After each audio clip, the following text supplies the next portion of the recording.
ভালো আছে সবাই না? আছি আলহামদুলিল্লাহ। আমাদের ব্লগের বয়স বর্তমানে 50 সপ্তাহ প্লাস, তাই না? খালি হওয়ার সময় বেশি নাই। তো এই সময় দেখা যাচ্ছে যে আমাদের একজন রাখনা ভালো ছিল, হ্যাসাবিলিটি ভালো ছিল, কিন্তু এই বয়সে মুরগির হ্যাসাবিলিটি কিছু কমে যায়, তাই না? তো এই হ্যাসাবিলিটি যাতে না কমে যায় সেজন্য আমাদের কী করতে হবে, কিছু কাজ করতে হবে।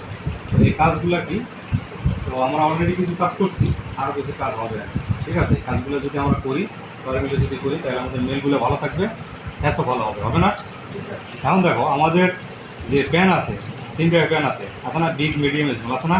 এখানে তো মিক্সিং আছে, কিছু মেল আছে, কিছু ফিমেল আছে। এগুলো করতে হবে, সবগুলো মেল ফিমেল ভালো রাখতে হবে। এর মধ্যে কোনো খারাপ, দুর্বল, অসুস্থ এরকম মেল বা ফিমেল রাখা যাবে না এখানে এই মিক্সিংয়ের মধ্যে। যেগুলো দুর্বল অসুস্থ আছে সেগুলো আলাদাভাবে মেডিকেলে রাখবে, সেটা যত্ন নিতে হবে। যত্ন নিয়ে তারপর ভালো করে তারপর এখানে দিতে হবে, ঠিক আছে?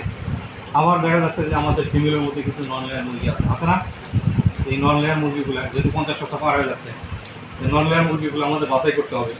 বাছাই করে করে করে এটা আমরা কী করবো, আলাদা একটা প্যানে রাখবো। আলাদা প্যানে রেখে সেখানে যদি কিছুদিন ঠিক হয় তাহলে কী হবে, আবার কিন্তু পুনরায় ভালো হবে, ঠিক আছে? নন লেয়ার কিন্তু আবার ডিম পাড়া শুরু হবে। কিন্তু যদি মিক্সিং মেলের মধ্যে থাকে, এগুলো দেখবো যে ঠিক খাইতে পারবে না, দৌড়াদৌড়ি করবে, বাকি অন্য যে মুরগিগুলো আছে ছোকরাবে, তাই না? সে পালায় থাকে, সে শরীরভাবে খাবার খাইতে পারে না, যার কারণে আরও সে দুর্বল হয়, ছোটো হয়, ওয়েট কমে, ঠিক আছে? নন লেয়ার হয়ে যায়, ডিম পারে না। নন লেয়ার মানে ডিম পারে না, ঠিক আছে? এটা আলাদা করে বাছাই করতে হবে, তা না হলে মিলগুলো ওই নন লেয়ারের উপর টর্চার করবে। টর্চার করলে কী হবে, ওইগুলো কিন্তু মর্টালিটি হবে, ঠিক আছে? এবং ওখানে যে মেল নন লেয়ারের সাথে মিটিং করলে এটা কিন্তু লস।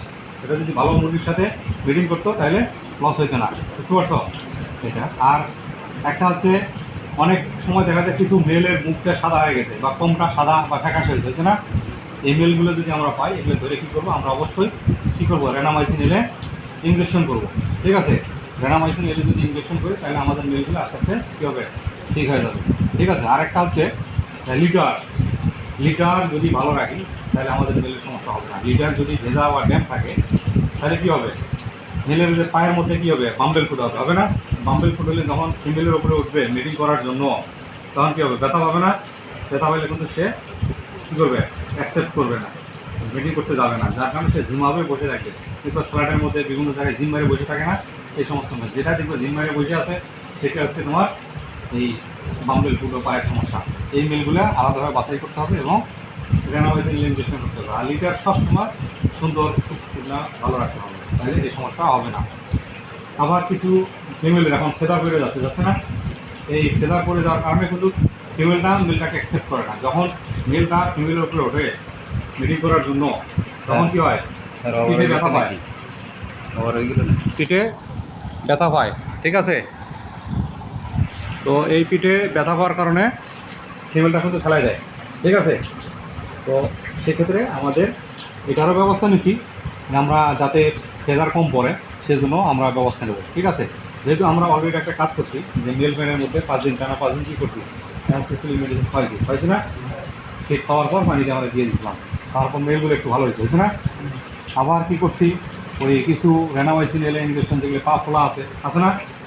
এগুলা আমরা কী করছি, ইঞ্জেকশন করছি, এটা কিন্তু মোটামুটি কাজ হয়ে গেছে, ঠিক আছে? আমাদের মেল কী করতে হবে, প্রতিদিন বাছাই করতে হবে এভাবে দুর্বল খারাপ মেলগুলো। আর কিছু আছে, আর একটা কাজ করতে হবে আমাদের, প্রতিদিন যে সেগুলোর মধ্যে যে ড্যামেজ ডিমগুলো পাওয়া যায়, তাই না? ড্যামেজ ডিমের মধ্যে যে পানি যেটা আছে, পানিটা ফেলে দিবা, কিন্তু কুসুমটা রাখবা। কুসুমটা, এই কুসুমটা ফিডের সাথে মিক্স করে, এগুলো শুকনো মেল, দুর্বল মেল, এই মেলগুলোকে খাওয়াবা, দেখবা যে চেহারা ভালো হবে, মিটিংয়ের আগ্রহ বাড়বে, ঠিক আছে? এই কাজটাও করতে পারো, ঠিক আছে? আবার দেখবা যে আরেকটা করছি, ফিডের মধ্যে আমরা ভিটামিন দিয়ে দিচ্ছি, তাই না? তারপরে D3 দিচ্ছি, যাতে ডিমের যেটা শেপটা বলা হয়, ডিমের সাইজে বলা হয়, ফেসিং ডিম বাড়ে, ঠিক আছে? ভিটামিন ডিও দিচ্ছি, ঠিক আছে? তো আমরা কী করব, তো আবার আরেকটা বিষয় করব, আমরা শেডের মধ্যে অনেক সময় কিছু বাঁকাতেরা ডিম পাওয়া যায়, তাই না?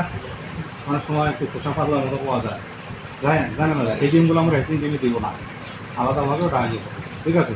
ময়লা ডিম পাওয়া যায়, ময়লা ডিমটা আমরা পরিষ্কার ডিমের মধ্যে রাখবো না, এটা ময়লা ডিম আলাদাভাবে রাইখে কী করবো, আমরা হ্যাসারিতে আলাদাভাবে পাঠাই দেবো, এগুলো সেটিং হবে আলাদাভাবে, তাহলে কী হবে, আমাদের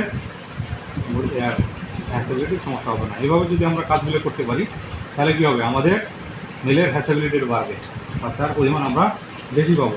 বুঝতে পারছো?